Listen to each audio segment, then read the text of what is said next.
Hey yo les gars, j'espère que vous allez bien, c'est Adrien de chez Weebot et aujourd'hui on se retrouve pour une toute nouvelle vidéo tuto pour le changement du frein tambour. J'espère que vous êtes chaud, allez c'est parti.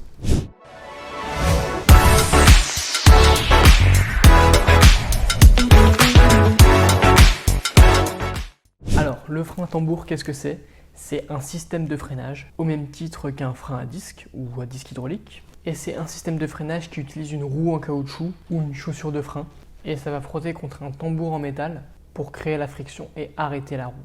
Les freins tambours sont assez courants dans tout ce qui est trottinette électrique parce que c'est une bonne qualité et ça a une longue durée, contrairement à des freins à disque qui peuvent vite se voiler par exemple, même si ces derniers sont plus efficaces que les freins tambours. Donc le frein tambour, ça se trouve en général à l'intérieur de la roue, à côté du moteur par exemple si vous avez un moteur à votre roue. Donc quand vous freinez, la chaussure de frein ou la roue en caoutchouc, elle est pressée contre le tambour, ce qui fait que ça va arrêter le véhicule tout simplement. Ce qui fait que ça va ralentir ou arrêter le véhicule tout simplement. Il y a deux types de freins tambour, les hydrauliques et les mécaniques. Là on va plus s'attarder sur un mécanique. Donc, comme je viens de vous expliquer, l'hydraulique va utiliser un certain liquide hydraulique donc pour permettre à la force de la poignée de frein d'accéder à l'intensité du frein tambour. C'est-à-dire que la puissance de votre arrêt va réellement être liée à la pression que vous avez mis dans votre poignée de frein. On peut retrouver des freins tambour sur des Hitwo, sur des Dualtron Mini, sur des Twiki, des Ninebot, enfin voilà, c'est quand même assez répandu. Les avantages du frein tambour, ils ont une bonne durée de vie. Face à tous les intempéries, ça résiste bien, c'est une bonne longévité. C'est assez polyvalent, ils sont performants dans beaucoup de types de conduite, c'est assez varié. C'est facile à entretenir, ça coûte pas cher. Et puis, ils sont quand même bien silencieux, c'est un avantage quand on freine, qu'on n'a pas un petit son aigu qui vient nous casser les oreilles. Cela dit, comme je l'ai dit juste avant, ils sont moins efficaces que les freins à disque. Et ça nécessite donc un entretien assez régulier. Donc pour les entretenir évidemment, vérifiez bien que le frein fonctionne toujours et si vous avez un doute, n'hésitez pas à aller à l'atelier. Et on va voir maintenant le changement du frein tambour et maintenant on va voir le changement en image du frein tambour. Comme d'habitude, image et voix off. On va tout de suite à l'atelier, allez c'est parti.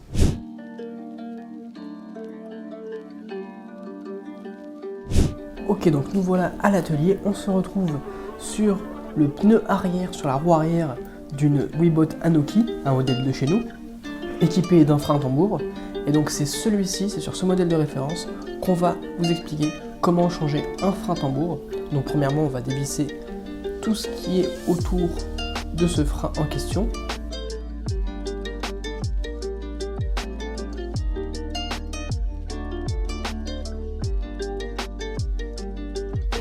Donc faites bien attention aux vis qu'il y a autour et évidemment à la fin on va surtout dévisser la roue. On va enlever la roue de son axe pour pouvoir changer plus facilement le frein tambour.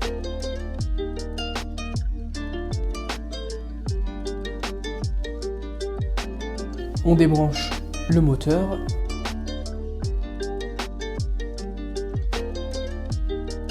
On retire tout ce qui est vis et joint, petite rondelle.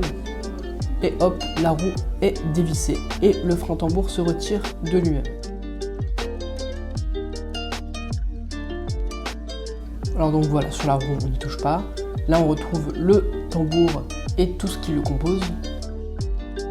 La plaque en métal, les emplacements des vis, le ressort, etc. Et donc c'est cette pièce qui se change généralement.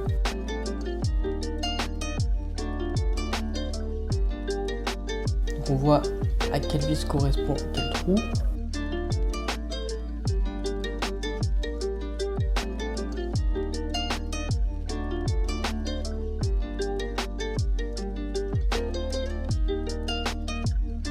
Donc pour dévisser, pour désosser le tout, on dévisse cette vis en question qui va nous séparer du ressort et du câble de frein.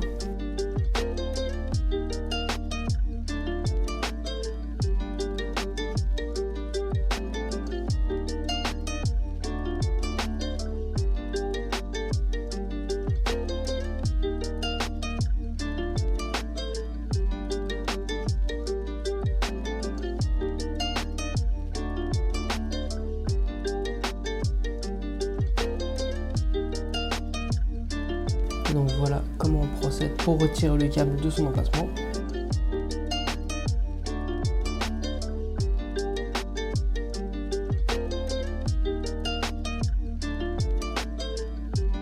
Et donc une fois qu'on a changé de tambour, on répète l'opération mais dans le sens inverse, c'est-à-dire qu'on va réimbriquer le câble dans son emplacement avec le ressort bien évidemment. Ensuite, on réimplante la vis qu'on avait dévissée juste avant pour bien fixer le tout.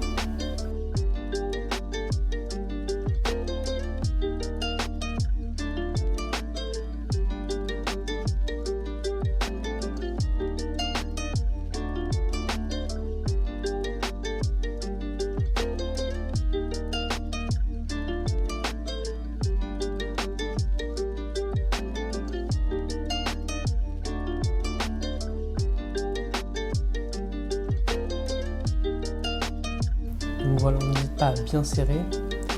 Pour ce qui est du réglage de l'intensité du frein, on va le faire juste après. D'abord, on va s'occuper de fixer le tout. Donc on réimbrique le tambour, le frein tambour dans la roue. On remet les vis nécessaires à la fixation sur son axe.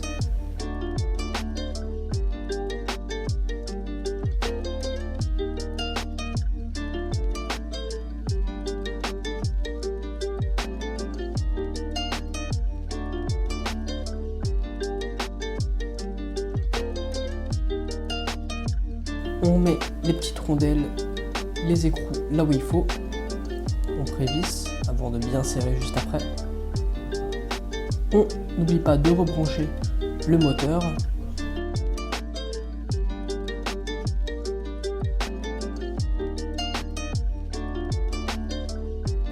On visse tout ça comme il faut.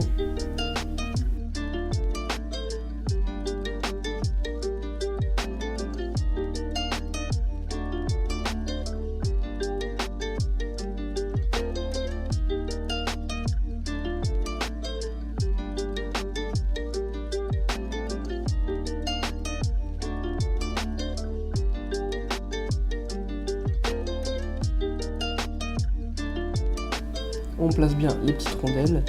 On a d'ailleurs celles qui sont derrière qui sont un peu compliquées à placer. Donc celles-ci, il faut être assez minutieux puisqu'il y a une toute petite encoche pour les placer et ensuite mettre la vis à l'intérieur. Donc ça prend vraiment un peu de temps.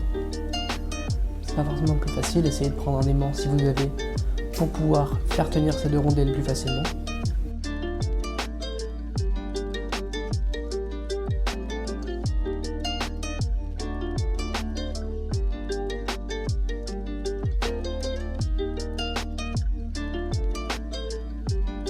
Et voilà, une fois que c'est inséré, on peut y aller, on peut visser cette pièce.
Et ensuite, maintenant, on peut passer au réglage de l'intensité du frein.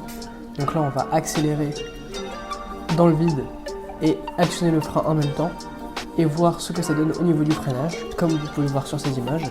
Et donc, c'est à ce moment-là qu'on va réajuster notre petit écrou par rapport à la puissance souhaitée et nécessaire au bon arrêt et frein du véhicule.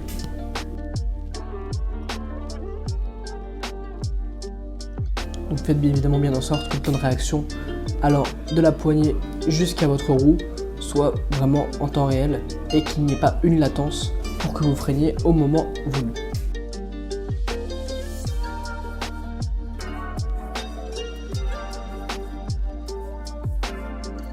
En tout cas, si cette vidéo vous a plu, n'hésitez pas à la liker, à vous abonner, à laisser un petit commentaire, ça fait toujours plaisir, à nous suivre sur les réseaux sociaux. Et nous, on se retrouve pour une prochaine vidéo. Allez, salut!